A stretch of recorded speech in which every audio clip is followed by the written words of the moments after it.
नमस्कार दोस्तों, मैं आपका आरबीसी रियल बिजनेस कोच एक बार फिर अपने यूट्यूब चैनल में आपका हार्दिक स्वागत करता हूं। अगर हमारे चैनल पे आपने न्यू विजिट किया है तो सबसे पहले हमारे चैनल को सब्सक्राइब करके बेल को प्रेस करने के बाद ऑल ज़रूर सेलेक्ट कर देना, ताकि लेटेस्ट वीडियो का नोटिफिकेशन आपको रेगुलर मिलता रहे और रेगुलर आप हमारे यूट्यूब चैनल से रेगुलर वीडियो आपको मिलते रहें।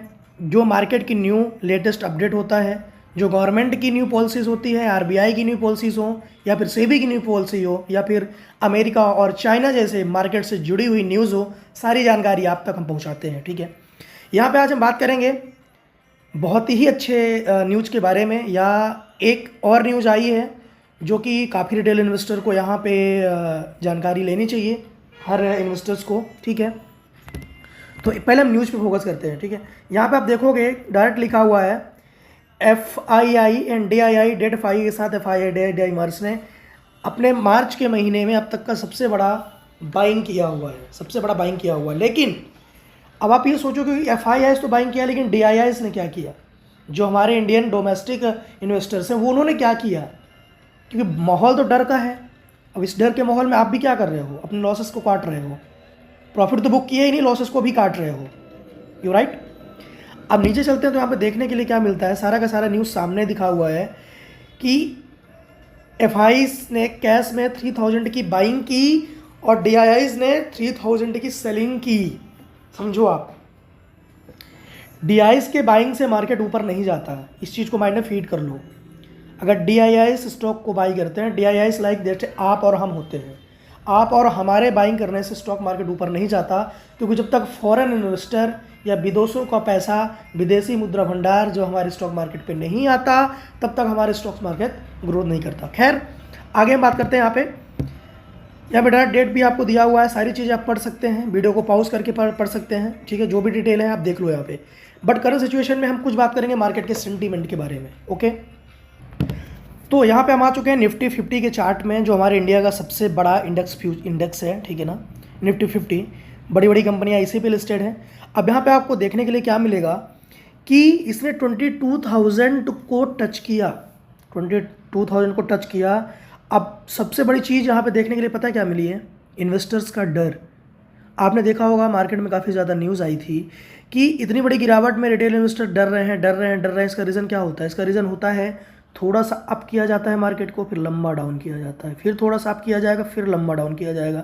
और जब सारा का सारा माल आपका मार्केट खा लेगा, शेयर मार्केट खा लेगा, यानी बड़े इन्वेस्टर जब वहाँ पे आपके सारे माल को खा लेंगे, वो फिर वहाँ से ब्रेकआउट देगा, जो आपको करंट सिचुएशन पे देखने के लिए मिल रही है। देख पा रहे हो आप, सेम सिचुएशन बन रही है और आप लॉसेस में अपने शेयर को काट भी चुके हो। अगर करंट टाइम में आप इन्वेस्टमेंट भी करते हो तो लॉसेस में करोगे इतने हाई में। अब अगेन जब हाई में आप करोगे तो हो सकता है फिर से स्टॉक को लेके, मतलब मार्केट को लेके फिर से नीचे आए और फिर आपका डर का माहौल बनाए और फिर यहाँ पे आपको चिपका दिया जाए शेयर। मतलब समझ रहे हैं आप, जो भी शेयर है यहाँ पे अब ऊपर आपको चिपका के यहाँ पे एग्जिट कर दिया जाए ऊपर, और नीचे के प्राइस में फिर से खुद पे शेयर को बाई कर लिया जाए। यही होता है बड़े इन्वेस्टर का गेम और FIIs का गेम। लेकिन अब सबसे बड़ा सवाल ये आता है कि हमें क्या करना चाहिए। हमने एक ही चीज़ हमेशा कहा है कि गिरावट में कभी स्टॉक को सेल मत करो, होल्ड रखो। शेयर मार्केट में आज तक बड़ा रिटर्न जो भी बनाया है वो इन्वेस्टर ही बनाते हैं, ट्रेडर या स्विंग ट्रेडर कभी रिटर्न नहीं बनाते हैं। ये फीड कर लो। स्विंग ट्रेडर शॉर्ट टर्म के लिए ट्रेड बनाते हैं, शॉर्ट टर्म के लिए प्रॉफिट बनाते हैं, लेकिन स्विंग ट्रेडर सबसे ज़्यादा लॉस खाता है। सबसे ज़्यादा लॉस इंट्राडे या स्विंग ट्रेडर ही खाता है, क्योंकि लॉन्ग टर्म में मार्केट को ऊपर जाना ही जाना है। अब सवाल ये आता है कि आज की करंट न्यूज़ क्या है कि इसकी वजह से स्टॉक ऊपर जाता है। इसका रीज़न है FIIs की बाइंग। लगातार 4 दिन से मार्केट अप ट्रेंड में था, जो कि यस्टरडे FIIs के द्वारा लगभग 3000 करोड़ का यहाँ पे बाई किया गया है स्टॉक्स में, मतलब इंडेक्स में भी और स्टॉक्स में भी। इसकी वजह से मार्केट में थोड़ी सी हलचल बनी हुई है। बट बात यहाँ पे ये आता है कि रैली ये कहाँ तक चल सकती है। थोड़ा सा हम जूम इन करते हैं। जूम इन करने के बाद हमें समझ में आ गया कि रैली चल कहाँ से सकती है। देखिए, ब्रेकआउट तो सबसे पहले ये यहाँ पे दिया। मार्केट में कोई ब्रेकआउट लेवल नहीं होता है, बट एक सेंटीमेंट होता है। तो सेंटीमेंट अगर आप देखोगे तो यहाँ से मार्केट का अप ट्रेंड स्टार्ट हुआ, डाउन ट्रेंड, यहाँ तक तो डाउन ट्रेंड था। ये सपोर्ट लेवल था जहाँ पे मार्केट ट्रेड किया। सपोर्ट लेवल को क्रॉस करने के बाद रेजिस्टेंट लेवल को क्रॉस करने के बाद स्टॉक मार्केट ऊपर चला गया यहाँ से थोड़ा सा। अब हमें पैनिक सिचुएशन अभी भी क्रिएट हो सकती है। अगर आपकी इन्वेस्टमेंट है, अभी आपकी होल्डिंग है, तो सिंपल सी बात ये है कि आप अपने होल्डिंग को थोड़ा बहुत प्रॉफिट भी जनरेट कर सकते हो। ठीक है, अगर आप 5%, 6%, 10% का रिटर्न आपको यहाँ से बन गया, जो कि आपको 20%, 30% से माइनस पोर्टफोलियो था, तो बहुत अच्छी बात है। और यहाँ से आप अप ट्रेंड का भी फ़ायदा ले सकते हैं, लेकिन अकॉर्डिंग टू योर रिस्क। ठीक है, निफ्टी।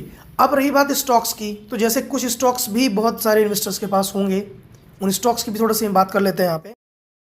जैसे कि हम बात करेंगे यहाँ पे अदानी ग्रीन के बारे में। ठीक है, अदानी ग्रीन आप देखोगे काफ़ी लंबे टाइम से यहाँ पे मार्केट में उतार चढ़ाव की वजह से, और इसके बैड न्यूज़, कई बार ऐसी न्यूज़ आई अडानी से रिलेटेड कि काफ़ी ज़्यादा स्टॉक्स में गिरावट हुई है। गिरावट के होने के बाद जैसे ही न्यूज़ वो गायब होती है मार्केट में फिर सेंटीमेंट ऊपर चला जाता है।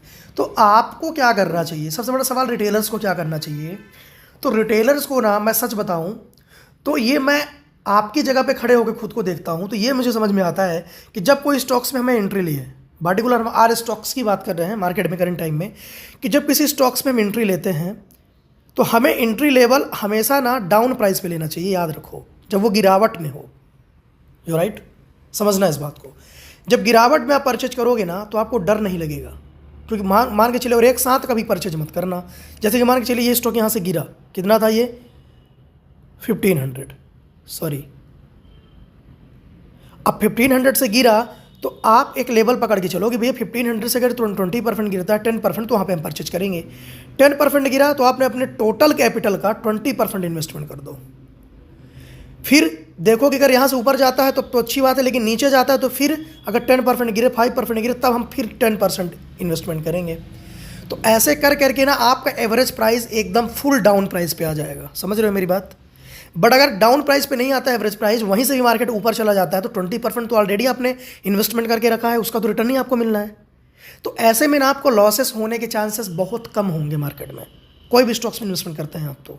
ठीक है, हमेशा एवरेज पे ही इन्वेस्टमेंट करो, और हाँ, मार्केट का सेंटीमेंट और फंडामेंटल चेक करके करो कि जिस स्टॉक्स में हम कर रहे हैं इसका फंडामेंटल सही है, कंपनी लॉस में तो नहीं है। ठीक है, और हाँ, कंपनी हमेशा प्रॉफिट में भी रहती है, तो ऐसा नहीं है कि मार्केट हमेशा ही ऊपर जाएगा, शेयर हमेशा ही ऊपर जाएगा। वहाँ पे भी प्रॉफिट बुकिंग होती है, लेकिन एक वहाँ पे लेवल होता है, वहाँ पे गिरावट ज़्यादा नहीं होती। बट हाँ, 4 से 5 साल में मार्केट में एक बार गिरावट जरूर आती है, इस चीज़ को भी ध्यान रखना। जैसे गिरावट जो अभी करंट टाइम में आई, हमेशा नहीं आएगी, ये लगभग बहुत सालों बाद, बहुत लंबे टाइम तक गिरावट आई है, लगभग 10, 15, 20, 25 साल बाद। बट ऐसी गिरावट हमेशा नहीं आती है कि 7-7 महीने, 8-8 महीने की लगातार गिरावट हो। ठीक है, तो वीडियो पसंद आया तो लाइक सब्सक्राइब जरूर करना। पर हाँ, मार्केट में बाइंग की स्ट्रेटजी और सेलिंग की स्ट्रेटजी हमेशा हम आपको बताते रहते हैं। मार्केट्स में रिलेटेड, शेयर से रिलेटेड सारी जानकारी हम आपको प्रोवाइड करते रहते हैं। कौन सा शेयर बाई करने लायक है, कौन सा नहीं है, इसकी भी हम आपको एक स्टडी देते हैं। ठीक है, तो वीडियो पसंद आया तो लाइक सब्सक्राइब जरूर करना, और हाँ, कमेंट करना मत भूलना।